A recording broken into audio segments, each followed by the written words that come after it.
가슴이 너무 아프고 이거는 뭐 내일이다 싶은 거예요 그냥. 같은 학년 친구들인데 그런 사고 당해서 너무 안타깝고 슬펐어요. 슬퍼하고 아무것도 못하고 있으면은 그 아이들도 그걸 바라지는 않을 것 같아요. 어떻게 뭐 제가 위로의 말씀을 드린다고 해도 그 부모님이 어떻게 되겠어요?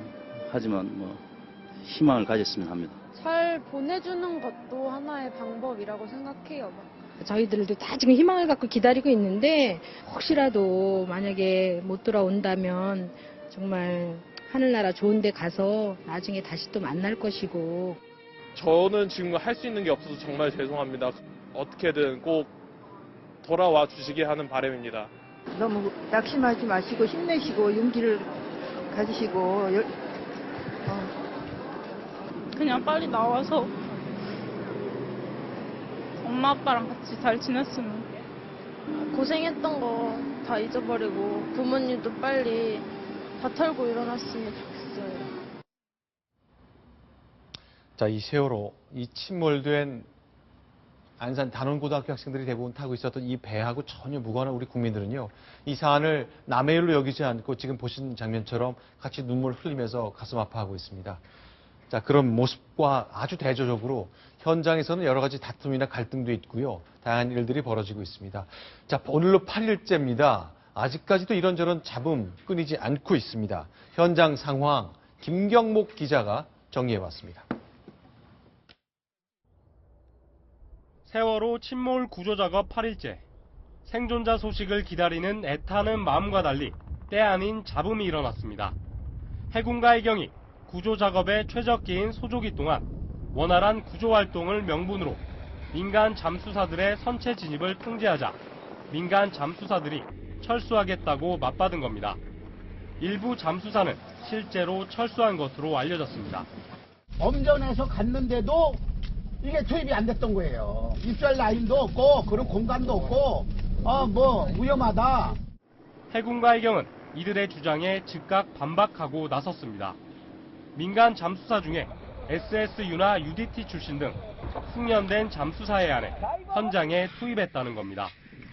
또 소조기라 하더라도 수중 작업이 가능한 시간은 1시간 안팎이기 때문에 원활한 수색을 위해 통제가 불가피하다는 설명입니다. 기존 해경과 해군들이 특수부대 요원들이 지금 하고 있지 않습니까? 그게 무조건 간다고 해서 다 현장에 투입해달라고 하면 그게 안 되지 않습니까? 조류가 느려지는 소조기에 들면서 그동안 거센 조류와 기상 상황으로 지지부진했던 구조작업은 속도가 붙고 있습니다. 어제만 34구의 시신을 추가로 수습했고 생존자를 발견할 수 있다는 희망이 어느 때보다 높은 상황입니다. 하지만 사고 초기부터 혼선과 대응 과정에서 잡음이 끊이지 않았던 세월호 침몰 사고. 신락 같은 희망마저 줄어들고 있지만 해일선 구조 현장마저 불필요한 잡음이 일면서 국가 재난 지휘 체계에 대한 불신은 더 깊어지고 있습니다. 채널A 뉴스 김경목입니다. 자, 오늘 나타난 현상 중에 하나를 저희가 좀 소개해드렸으면 좋겠습니다. 자, 잠수를 해서 수색하고 실종자를 어떻게든 찾아내는 일, 지금 뭐 다른 것과 비교할 수 없을 만큼 가장 우선순위가 높은 일인데 어떻게 된 것인지 해양경찰과 민간 잠수사 사이에 다툼이 있다고 하네요. 예. 자, 일단 그러면 하나씩 짚어보겠습니다. 민간 잠수사들은 어떻게 얘기하는지 한번 들어보겠습니다. 우리 순수 민간 잠수사 투입되는 거 원하지 않는 거예요. 정조 시간에 가장 잠수 환경이 좋은 시간인데 정조 시간에는 어떠한 핑계를 대서라도 민간 잠수부는 통제를 하고. 어떤 뜻인가요? 제일 일하기 편할 때는 민간인 통제하고 해경이 주도한다. 이게 뭐 공적 다투기가 있는 것처럼 보이는 말을 하는데 어떻게 봐야 되는 겁니까? 사실 겉으로 보면은 이제 갈등이라고도 볼 수 있는데 제가 보기에는 서로 더 열심히 일하려고 하는 과정에서 나오는 약간의 마찰이다 이렇게도 볼 수 있을 것 같습니다. 왜냐하면 지금 잠수사가 전체적으로 500여 명이 넘습니다. 그렇죠. 그런데 실제로 수색 작업에 참여할 수 있는 건 지금 현재 그 인도줄이 10개뿐이 안 되지 않습니까? 그렇기 때문에 그렇지 않고 들어갈 수 있는 사람은 바로 머구리 잠수부라고 우두복처럼 입고 들어갈 수 있는 사람이거든요. 이런 사람은 한번 들어가면 한두 시간씩 할 수 있습니다. 그러나 바로 인도색, 그 줄을 가지고 들어가는 사람은 한 번에 들어가면 한 30여 분 정도밖에 할 수가 없습니다. 그러니까 이번에 해경이 전체적으로 지휘 통솔을 하게 되면서 바로 UDT나 SSU 거기에 베테랑 대원을 좀 먼저 배정하게 되면서 민간인 잠수부들이 좀 불만을 터뜨린 거 아닌가 이렇게 생각을 합니다. 네, 실제로 들어보면 아니 이게 일하기 제일 편할 때는 해경 중심으로 하고 그런 불만이 나왔는데요.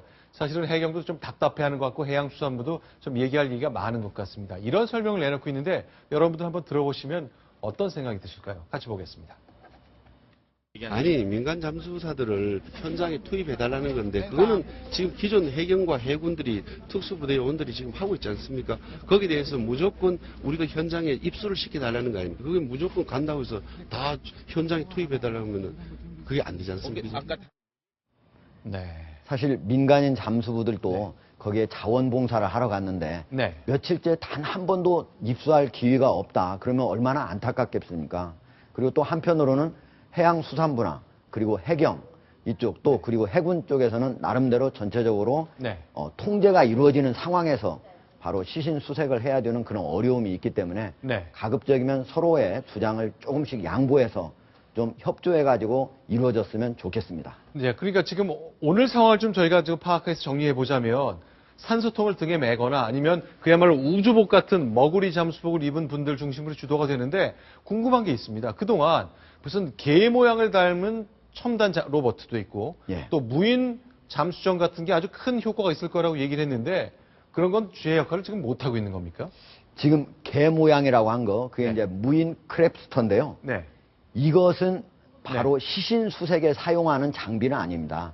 이거는 가장 물속으로 들어가서 해저로 들어가 가지고 약 가로 세로가 2m, 3m 정도 되는 그런 기구인데요. 자, 지금 보시는 게 이제 잠수복처럼 생겼다고 해서 머구리 잠수 이렇게 부르는 거죠.